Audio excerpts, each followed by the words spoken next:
अस्सलामुअलैकुम वरहमतुल्लाहि वबरकातुहू। तमाम स्टूडेंट्स को मास्टर साइंस एकेडमी के इस ऑनलाइन प्लेटफॉर्म के ऊपर खुश आमदीद कहता हूँ। माय डियर फ्रेंड्स, जैसा कि आपको पता है कि हम 12th क्लास का जो मैथमेटिक्स है उसका चैप्टर नंबर 4 एनालिटिकल ज्योमेट्री कर रहे हैं और उसमें एक्सरसाइज नंबर हम 4.1 कर रहे हैं। तो माय डियर फ्रेंड, आज हम इसका क्वेश्चन नंबर 4 डिस्कस करने वाले हैं। क्वेश्चन नंबर 4 डिस्कस करने वाले हैं। क्वेश्चन नंबर 4 की स्टेटमेंट कुछ इस तरह से है, the points A B and C, ये तीन पॉइंट्स दिए, कहता है are the vertices of right triangle. Vertex, vertex कहते हैं एक पॉइंट को, ठीक है, वर्टेक्स कहते हैं एक कोने को। कहता है क्या ये पॉइंट और ये पॉइंट और ये पॉइंट, कहता है are the vertices of right triangle. कहता है ये क्या राइट ट्रायंगल के वर्टिसेस है। तो वर्टिसेस कहते किसे हैं, पहले ये देखते हैं। ये देखें, ये एक राइट ट्रायंगल है, तो मैं इसे कह देता हूं ये जो जिधर दो साइड्स आपस में मिलती हैं, a point where two sides meet to each other, that point is called vertex. तो वर्टेक्स की डेफिनेशन लिख ले, a point where two sides of a triangle, या किसी भी शेप की two sides of a triangle, या लिख ले a point where two sides are meet to each other,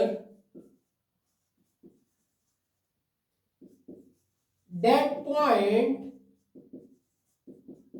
is called vertex. ठीक है, जिधर दो साइड्स मिलती हैं और ये साइड्स हैं, ठीक है, ये साइड्स, दो साइड्स इधर मिल रही है, इधर मिल रही है और इधर मिल रही है, फिर ये तीन वर्टेक्सेस हो गए।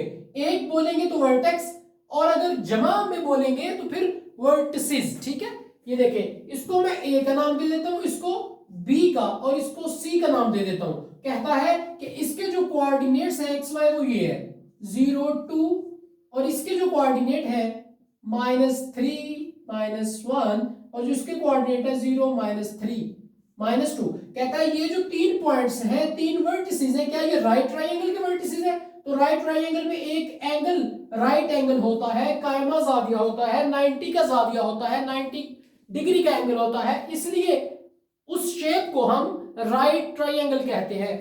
ट्रायंगल मतलब ट्राई मतलब 3, एंगल मतलब कोने या एंगल्स, और इसमें 3 एंगल्स हैं। एक ये 90 का एंगल है, ये देखें ये 45 का एंगल है, ये भी 45 का एंगल है, और sum of angles in a triangle is equal to 180 degree. ठीक है, तो क्या कह रहा है, कह रहा है क्या ये जो राइट ट्रायंगल के ये वर्टिसेस हैं, ये वर्टिसेस जो है ये राइट ट्रायंगल के वर्टिसेस हैं, ये वो पूछ रहा है। तो हमने पिथागोरस थ्योरम पढ़ा हुआ है, पिथागोरस थ्योरम, तो वो ये था, हाइपोटेनस का square is equal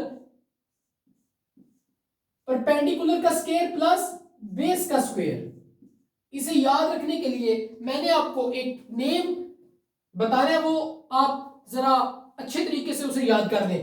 high pressure below, क्या हाई प्रेशर बिलो, और एक प्रैक्टिकल लाइफ से एग्जांपल ले लें, जैसे कि ग्रेविटेशनल फोर्स है तो वो ऑलवेज किस तरफ को एक्टिव रहती है, towards the centre of earth, वो हमेशा अर्थ के सेंटर ही की तरफ वो हमेशा अमल करती है। इसलिए आप याद रखना हाई प्रेशर बिलो, कि हाई प्रेशर हमेशा बिलो नीचे की जानब होगा, हाई प्रेशर बिलो। इधर H stands for hypotenuse, P stands for perpendicular and B stands for base. आप हाइपोटेनस को डायगोनल भी कह सकते हो, परपेंडिकुलर P को अल्टीट्यूड भी कह सकते हो, और बेस को आप एडजेसेंट साइड भी बोल सकते हैं। ठीक है, तो ये क्या होगा, अब देखिएगा, हाइपोटेनस क्या है, ये H ये है, बेस ये आपके पास है, और परपेंडिकुलर आपके पास ये है। तो हाइपोटेनस के जो पॉइंट्स है AC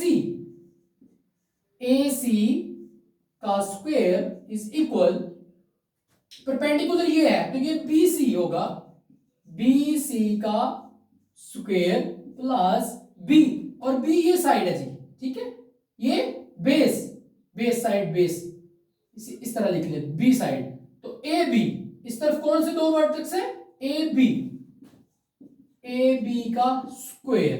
अब आपने माय डियर फ्रेंड्स, आपको बहुत अच्छे तरीके से इस बात का इल्म है कि दो पॉइंट्स के दरमियान हमने डिस्टेंस किस तरह मालूम करना होता है, बाय यूजिंग डिस्टेंस फार्मूला। ये देखें, अगर मैं इसको हल करना चाहूं तो मैं इस तरह कर सकता हूं। देखें, ए सी का स्क्वायर है, तो मैं अगर ए सी नोट करूं तो ये क्या होगा, ए सी, ए और सी, तो x2 माइनस x1 होगा square plus y2 minus y1 का स्क्वायर। और देखिए इस तरफ 2 है, ये इस तरफ 2 है, इसके ऊपर स्क्वायर होता है, और इस तरफ अगर 2 है, ठीक है, तो आपने इसकी वैल्यू मालूम करने के लिए क्या करना है जी, ये देखें, अब इसके ऊपर क्या है, ये स्क्वायर रूट, यानी कि ये डिस्टेंस फार्मूला दो पॉइंट्स के दरमियान ए और सी के दरमियान डिस्टेंस फार्मूला इस तरह लगेगा। अगर मैं इस तरफ स्क्वायर लेता हूं तो फिर इस तरफ भी स्क्वायर लेना पड़ेगा।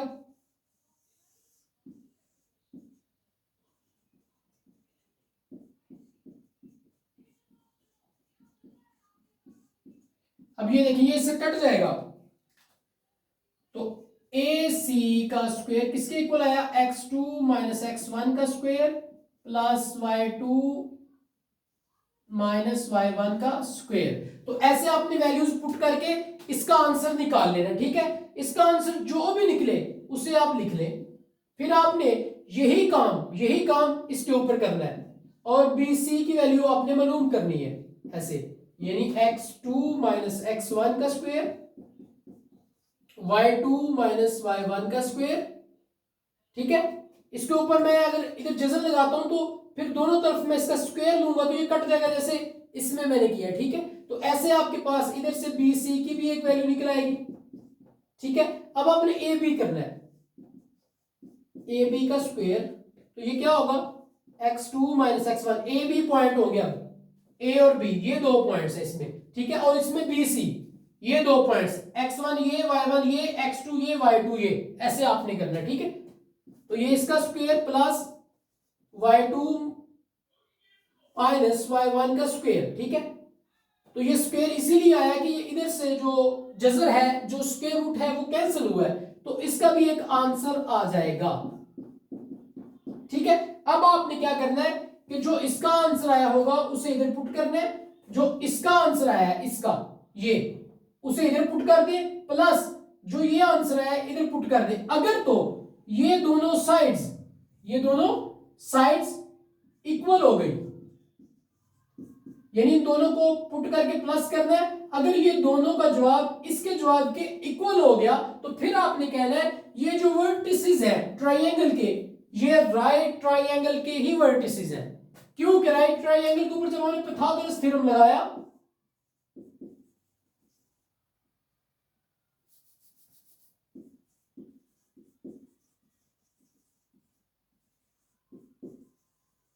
पाइथागोरस थ्योरम, तो पाइथागोरस थ्योरम क्या कहता है कि जो आपका ये डायगोनल होता है, हाइपोटेनस का स्क्वायर जो होता है, ये किसके इक्वल होता है, ये किसके इक्वल होता है, कहता है इस वैल्यू का स्क्वायर लो प्लस इस वैल्यू का स्क्वायर लो, तो उनका टोटल जो एरिया होगा वो इसके बराबर होगा। यानी कि ये देखें, अगर मैं आपको इस तरह से समझा पाऊं तो एक ये स्क्वायर ले ले, एक ये स्क्वायर ले ले,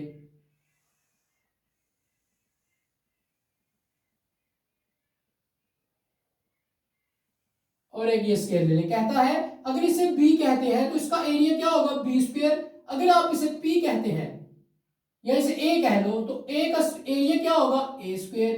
कहता है इन दोनों के एरियाज को जमा करो तो वो इस साइड के एरिया के बराबर हो, यानी ये c है तो इसका एरिया क्या होगा, c स्क्वायर। यानी कि इन दोनों के एरियाज को आपने जमा करके ये देखना है कि ये क्या इसके एरिया के बराबर है। अगर इन दोनों का एरिया, इन दोनों का आंसर इसके आंसर के बराबर हो गया, यानी कि इन दोनों को हल करके इनका आंसर अगर इसके आंसर के बराबर है, तो आपने कहना है ये जो दिए गए वर्टिसेस है ये राइट ट्रायंगल के ही वर्टिसेस है, ठीक है। तो ये प्रूव करने के लिए हमने जिस थ्योरम को इस्तेमाल किया वो थ्योरम क्या है, Pythagoras theorem. My dear friends, अगले लेक्चर में हम देखेंगे कि क्वेश्चन नंबर 5 में वो क्या पूछ रहा है, ठीक है। तब तक के लिए अपना ख्याल रखिएगा, मिलते हैं अगली वीडियो में। खुदा हाफिज।